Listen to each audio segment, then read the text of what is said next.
এই শোনো না, কি দেখো তো কেমন লাগতেছে আমাকে। ব্যাপার, নতুন জামা মনে হচ্ছে। হ্যাঁ, এই ড্রেসটা ওই যে 2 দিন আগে অর্ডার দিয়ে আনলাম না। তাই নাকি? হ্যাঁ। এটা অর্ডার দিয়ে আনছিলা? হ্যাঁ। খুবই সুন্দর লাগতেছে, চমৎকার লাগতেছে তোমাকে। তাই না? হ্যাঁ। আমি জানি আমাকে সুন্দর লাগতেছে, ঠিক আছে, কারণ দেখতে হবে না, জামাটাও তো সুন্দর। যে পড়ছে সেও তো সুন্দর। হ্যাঁ। আচ্ছা, একটা কাজ করো না, কি বলো? আমাকে 2টা ছবি তুলে দাও না। ও, ছবি তুলবা? হ্যাঁ। আচ্ছা ঠিক আছে, সমস্যা নেই। কি বসে তুলবা? না, জামাটা যাতে দেখা যায় ওইভাবে ছবি তুলবো, ঠিক আছে? একটু দাঁড়াইয়া তুলি, হ্যাঁ, এই ফুলের কাছে দাঁড়াইয়া তুলি, ঠিক আছে? ওকে, দাঁড়াও। হ্যাঁ। ঠিক আছে, দাঁড়াও, আমি রেডি হয়ে নি। হ্যাঁ। আচ্ছা, তুলো। এই, তোমার মোবাইল তো লক করা, পাসওয়ার্ডটা কত?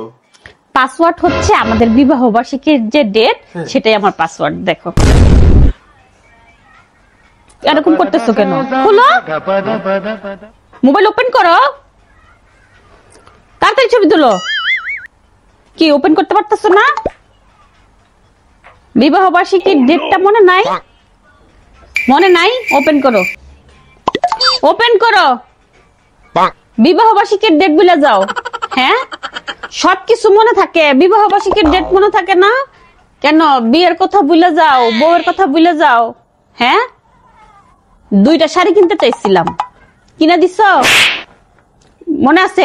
হয় এই লক খুলবা, নইলে শাড়ি কিনা দিবা, কোনটা করবা বলো? লক খুলো। শাড়ি কিনবা? কয়টা কিনবা বলো? 2টা? সমস্যা নেই, তোমাকে 3টা কিনে দিব। চলো, এখন যাবা?